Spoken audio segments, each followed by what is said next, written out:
Bonjour à toutes, bonjour à tous et bienvenue dans cette 34e édition du Club de la Presse. Deux sujets vont nous occuper aujourd'hui. Le premier concerne les dossiers de plainte déposés auprès de la Cour de la communauté est-africaine. D'abord, la société civile qui s'est adressée à cette instance suite à la suspension, la fermeture de nombreuses associations, voire la saisie de leurs comptes. Tout récemment, la Cour a reconnu avoir les prérogatives de se pencher sur le dossier du troisième mandat. Le dernier cas en date, c'est la coalition Amizero Abarundi de l'opposition qui a annoncé qu'elle porterait plainte devant cette Cour pour contestation des résultats issus du référendum du 17 mai dernier. Qui peut porter plainte auprès de cette Cour?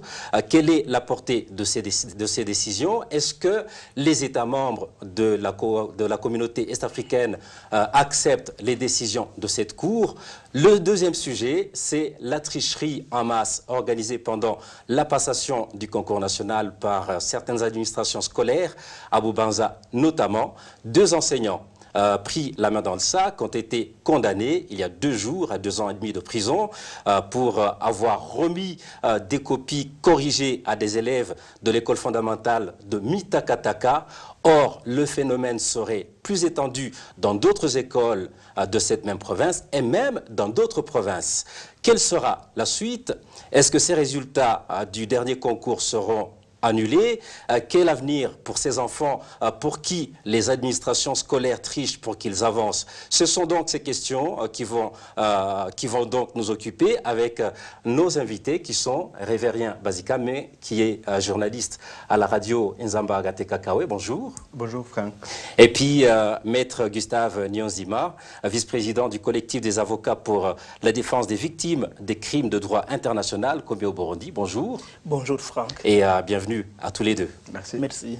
Et donc, la société civile burundaise a porté plainte devant la Cour de la communauté est-africaine pour la suspension, voire la fermeture et même la saisie de comptes de certaines organisations comme Forsk, Focodé, APRODH, ACAD Burundi et également comme le RCP.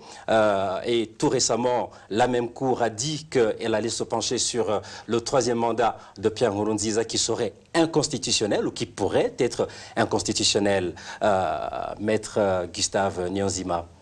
Mais tout d'abord, à propos de cette Cour, comment fonctionne-t-elle? Merci Franck. De prime abord, je commencerai à vous informer que la Cour de l'Afrique des pays de l'Afrique de l'Est a été créée en vertu du traité de l'EAC, des États de cette communauté de l'Afrique de l'Est qu'on appelle EAC en anglais. Et c'était en vertu de l'article 9 du traité. Et la Cour a une vocation et dimension internationale, c'est une juridiction internationale et par rapport à sa défunte qui avait été créée en 1977 par certains pays qui forment le bloc de l'EAC. Et cette Cour a 2 divisions. Ce qu'on appelle la première division de première instance et la division d'appel.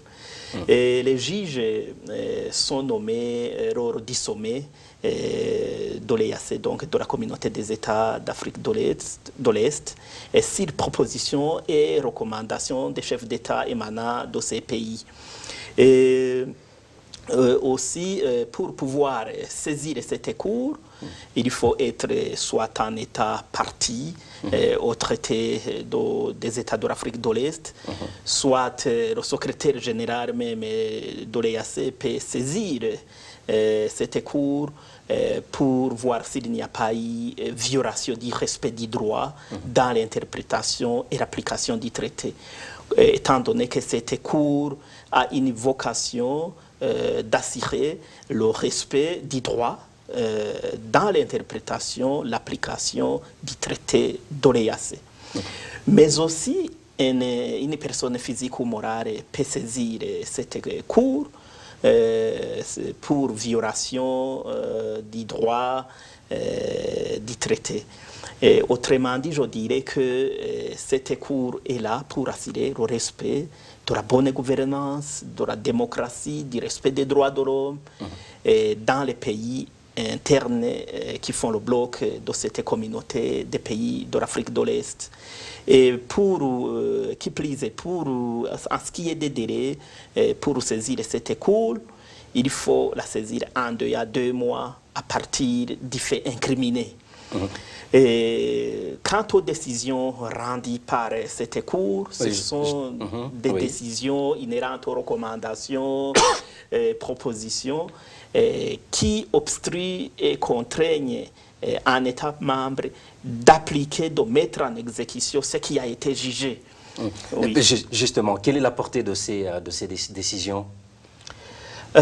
Cette portée, la portée, comment dirais-je, les décisions rendues par cette cour n'ont pas une force coercitive, comme on le voit dans les pays en interne, ce qu'on appelle le droit positif. Lorsqu'il y a un jugement rendu, il y a le greffe des huissiers, aussi l'apport du procureur après cette juridiction ayant rendu le jugement afin qu'il y ait la mise en exécution de ce qui a été jugé. Mais ce n'est pas du tout le cas pour cette cour. Il n'y a pas une police qui est chargée de mettre en exécution ce qui a été jugé, de commun accord avec différents huissiers. On applique ce qui a été jugé en fonction de l'intégrité, en fonction du professionnalisme, en fonction de la personnalité donc des membres du gouvernement des pays qui forment le bloc donc des pays de l'Afrique de l'Est. Il y a des lacunes qui pourront être corrigées au jour le jour, étant donné même que cette cour est encore jeune, c'est comme un bébé qui apprend à marcher, d'abord à 4 pattes, il se relève avec 2 jambes. Il y a des lacunes qui seront, comment dirais-je, modifiées et corrigées en fonction de l'expérience, de ce qu'il y a, des dossiers qui sont pendants devant cette cour. Mais vous voulez dire que jusqu'ici, il n'y a pas de dispositions qui sont prises pour s'assurer que les décisions qui ont été prises par cette cour soient effectivement exécutées? Normalement, c'est sur base du traité même de 1999. Tous ces pays doivent respecter en esprit et en lettres, c'est donc la convention convenue entre ces États donc ont le devoir de mettre en exécution le traité tel qu'il est par le principe de bonne foi. Les textes sont clairs. Même les textes ayant créé cette cour sont assez limpides pour pouvoir appliquer sans aucun encombrement, sans aucune défaillance, ce qui a été jugé. Malheureusement, on se heurte à des conflits géopolitiques, à des intérêts de ces pays pour pouvoir mettre le bateau dans la rue de l'exécution de ce qui a été jugé. C'est cette lacune que je disais qu'il faudra relever. Mais il y a des voies qui peuvent contraindre le pays ayant refusé de mettre en exécution ce qui a été jugé par des sanctions, des embargos. Même le secrétaire général de la communauté des pays de l'Est peut demander encore une fois à la Cour qu'un pays n'a pas respecté. Juste en quelques secondes, est-ce que c'est déjà arrivé que de telles décisions soient prises, notamment des sanctions ou un certain embargo en raison de la non-exécution de ces décisions? À ma connaissance, pas encore.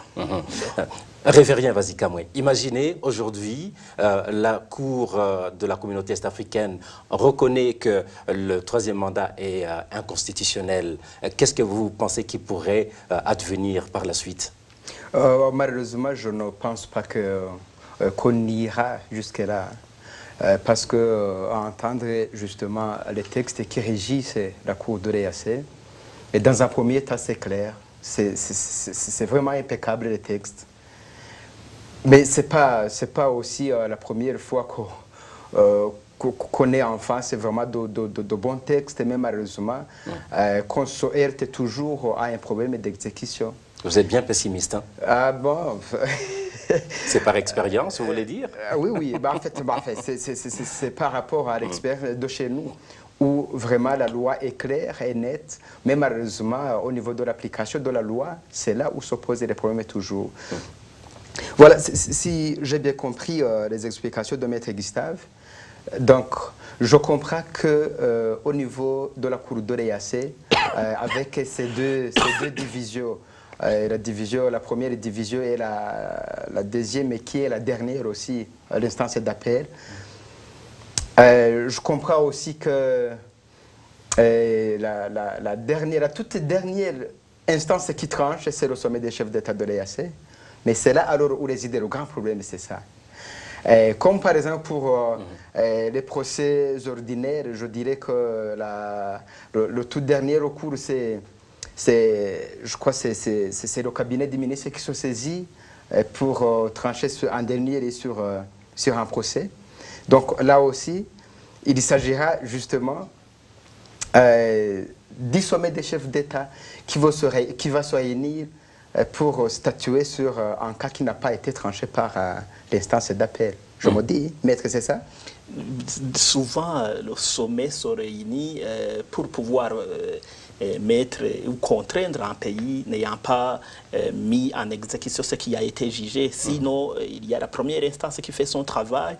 S'il y a quelqu'un qui se sent lésé, il interjette appel au niveau de la division d'appel. Et la division d'appel fait son travail. Lorsqu'il n'y a pas exécution de ce qui a été jugé par la division d'appel, par exemple, c'est là où il y a des problèmes de lacunes qu'on venait d'évoquer tout à l'heure. Là où il y a concours.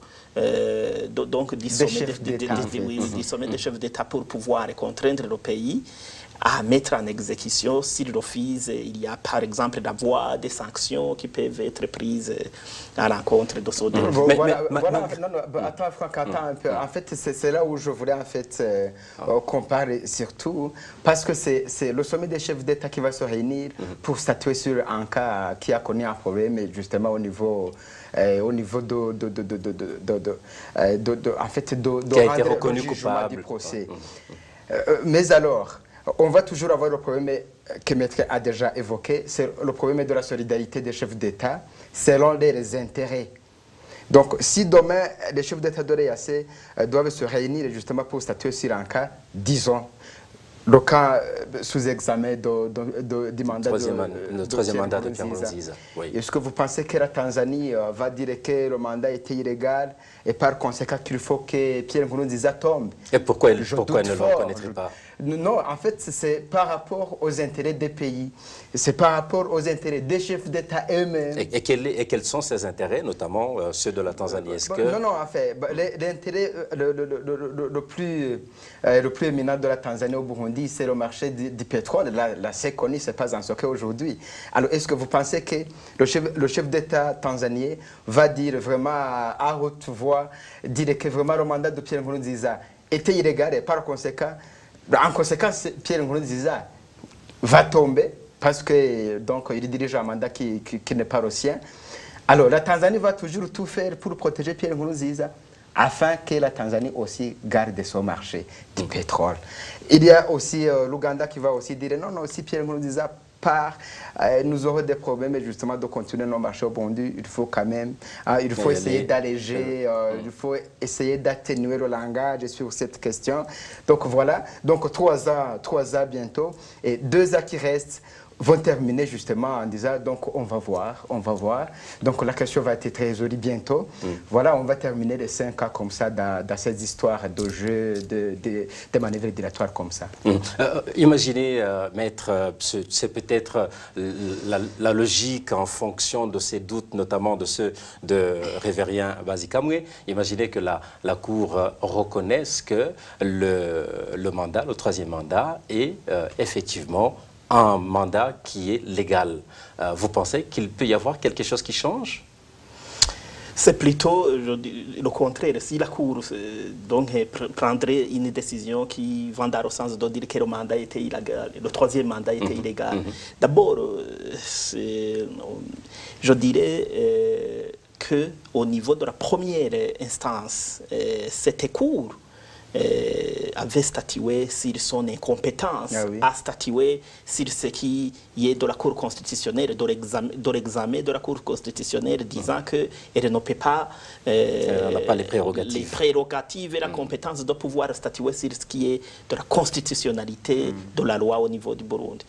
Mais au niveau d'appel, les juges d'appel ont statué dans un autre sens.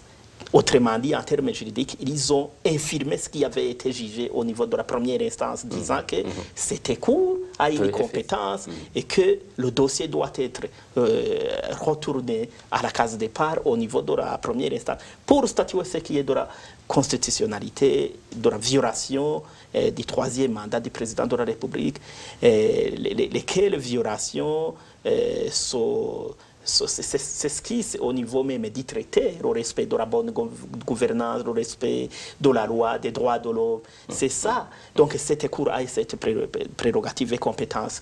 Mais ce qui vient, ce qui est derrière, là où le bas blesse, il y a l'anguille sous roche dans cette décision des juges de la Cour d'appel. Parce que pour moi, je vois que c'est de la géopolitique.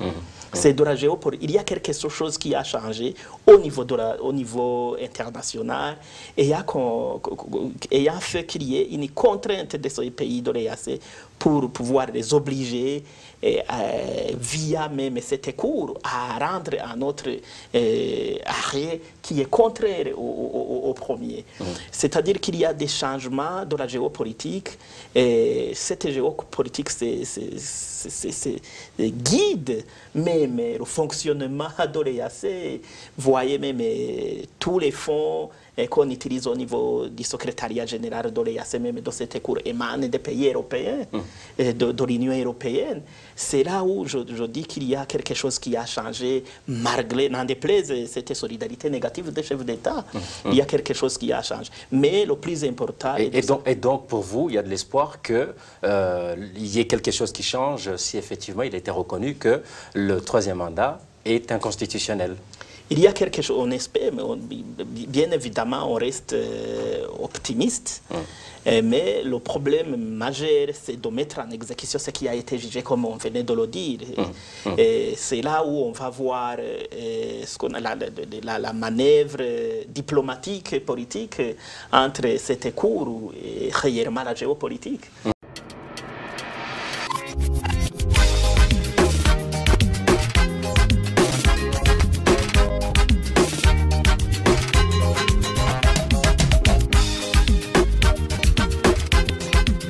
Nous abordons directement le deuxième sujet qui va donc être le dernier dans cette 34e édition du Club de la Presse. Il s'agit des tricheries qui ont été découvertes pendant la passation du concours national et particulièrement à Bubanza, mais d'autres provinces comme Cibitoke, Ruyigi ou encore Muyinga qui ont été d'ailleurs classées premières pour l'édition 2017. Les gens doutent fort qu'elles occupent effectivement de manière légale ces positions, étant donné qu'elles sont reconnues par leur manque sur le plan de matériel didactique ou encore d'enseignants. Révérien, la Cour, le tribunal de grande instance à Bubanza a reconnu coupable 2 enseignants. Est-ce que vous pensez que cela peut faire avancer quelque chose? Je ne crois pas. Je ne crois pas parce que avoir aujourd'hui comment cette fraude est organisée au niveau de la province de Bubanza, il est difficile de penser vraiment que ça chemine vers la solution de cette question.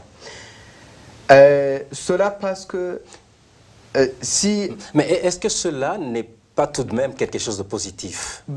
Oui, un tout petit peu, c'est un pas, mais un pas vraiment qui n'est pas du tout satisfaisant à voir remplir de la fraude qui se fait parler dans la province de Bubanza. Parce que si on a arrêté des enseignants, si on a arrêté des directeurs des écoles, ça ne suffit pas.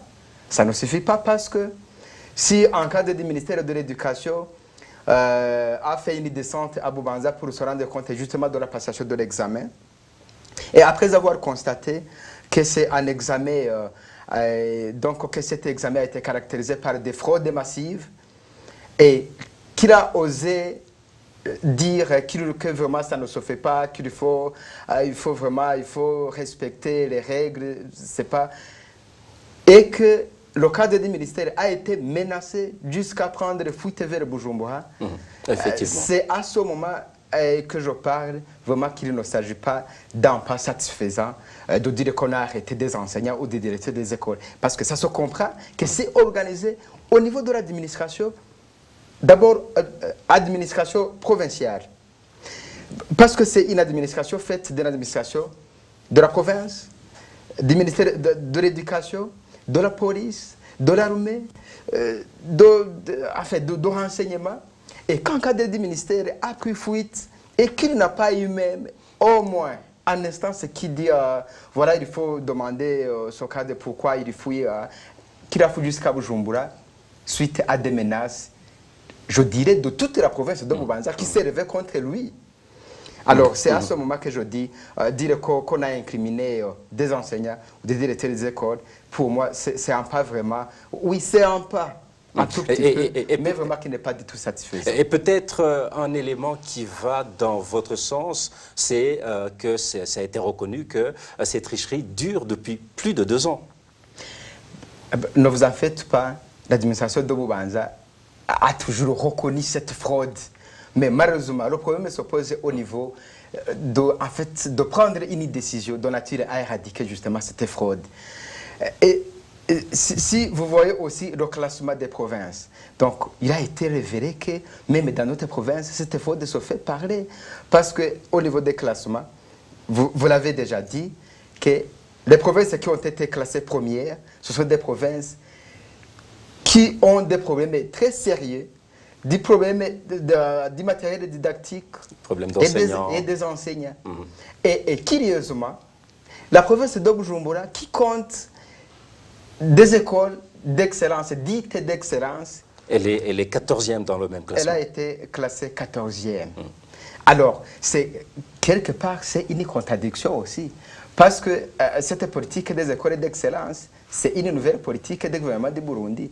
Et la plupart de ces écoles sont installées à Bujumbura. Alors aujourd'hui, dire que la province qui héberge la plupart de ces écoles d'excellence et que cette province soit classée parmi les dernières des provinces, alors c'est une contradiction à mon avis. Oui, Maître Gustave, est-ce que vous pensez que la condamnation de ces 2 enseignants peut constituer un exemple pour les autres? D'abord, je retourne un tout petit peu en arrière pour dire que ce qui a été fait durant les 2 ans, mais dans la fraîcheur des faits, c'est un acte de pire mascarade, c'est époustouflant, c'est un virus contaminé dans la jeunesse qui constitue le Burundi de demain. Vraiment, je dirais que c'est de l'inédit. Alors, dire que la condamnation a un pas significatif, je dirais non. C'est de rapide dissuasion. Pourquoi? Normalement, il ne suffisait pas d'opinir seulement les fautifs, mais l'État devait prendre la question en main. Le gouvernement du Burundi devait prendre la question en main via le ministère de l'Éducation pour annuler l'examen qui gangrenait la tricherie, qui reflétait des actes de mauvaise foi, d'inconduite, de la pire chérie. Je dirais que c'est l'État qui devait prendre, via son gouvernement, la question pour faire annuler l'examen national, mais aussi devait prendre la question pour faire une enquête sur les 2 ans antérieurs. Dans différentes provinces, vous voulez dire? Dans différentes provinces. Alors, d'une manière générale, qu'est-ce qu'il y a derrière? Je place toutes ces tricheries, je place toutes ces barbaries dans la crise actuelle burundaise. Donc, cette tricherie a une explication? Évidemment. Dans la crise actuelle burundaise qui date de 2015, le gouvernement du Burundi veut montrer à qui veut l'entendre ou à qui veut le voir que cette jeunesse de la capitale du Burundi ou cette jeunesse qui se situe au niveau des chefs-lieux de diverses provinces du Burundi et a contesté le 3e mandat sont caractérisés dans des actes de violation, dans des actes de sabotage, de vandalisme uniquement, mais ne se classent pas parmi les meilleurs étudiants, les meilleurs élèves, et qui fait que ceux qui sont à l'intérieur du pays sont placés par ce gouvernement, même via ces tricheries, au sommet. On ne peut pas m'expliquer comment des étudiants ou des élèves qui sont à Ruyigi, à Muyinga, à Chibitoke et à Bouanza peuvent se classer les premiers, plus que ceux qui sont dans la capitale. Et qui sont dans de meilleures conditions. Qui sont dans les meilleures conditions, la qualité de l'enseignement, la quintessence même de cet enseignement. Et justement, pour aller rapidement, est-ce que vous ne pensez pas que leur avenir est justement piégé dans ces conditions-là? C'est ce que j'allais dire. C'est ce que j'allais dire parce que on ne va pas avoir le Burundi de demain. Si l'échec d'ici 10 ans, d'ici 20 ans, il sera au sommet de l'État, ce sera le responsable du gouvernement du Burundi. On aura des responsables qui n'ont jamais eu le sens de la culture démocratique, de l'éducation civique. Vraiment, c'est comme les politologues aiment le dire. Je dirais que c'est de la promotion de la médiocrité et la punition de la droiture. C'est un danger pour demain, pour le Burundi de demain. Le Burundi de demain. Révérien, pour terminer, parce qu'il y a le temps qui nous fait quelque peu défaut, qu'est-ce que vous pensez de l'avenir de cette jeunesse dont l'administration triche pour les faire avancer? Ces enfants, ils sont appelés par les sociologues les victimes de la société. Donc, ces enfants aujourd'hui ne se rendent pas compte qu'ils sont en train d'être tués moralement, physiquement même. On a vu un expert dans l'éducation qui a même parlé de génocide intellectuel. Ah oui, on l'a dit ainsi. En fait, aujourd'hui, si ces enfants ne se rendent compte qu'ils sont en train d'être tués par le gouvernement, que ces enfants, après X temps, ce sont eux qui seront dans les instances de prise de décision au niveau national, alors il faut s'attendre à de pires décisions qui viendront de ces enfants qui auront la culture justement de tricherie dans tous les domaines, ces enfants qui auront la culture de violence, si tu veux, parce que si les enfants ont menacé un cadre des ministères et aujourd'hui ces enfants sont à l'aise, donc ils ont chassé un ennemi qui venait justement leur faire du mal, donc c'est comme ça. À cet stade, il dit, voilà, donc aujourd'hui, si quelqu'un vient de te dire que la tricherie vraiment est mauvaise, il faut vraiment, c'est ton ennemi, il faut le chasser.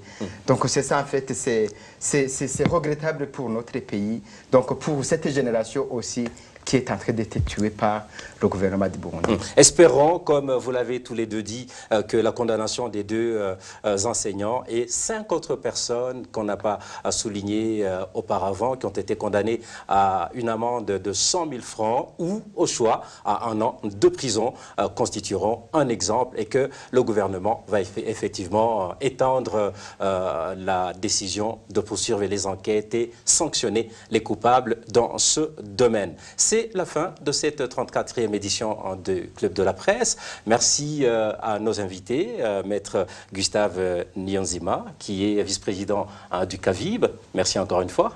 Merci Franck de m'avoir invité. Merci encore une fois à Révérien Bazikamwe, journaliste à la radio Nzamba Gate Kakawe, pour votre présence et votre participation active. Et c'est moi qui vous remercie. Merci encore une fois à toutes, à tous. Je vous donne rendez-vous la semaine prochaine pour un nouveau numéro du Club de la Presse.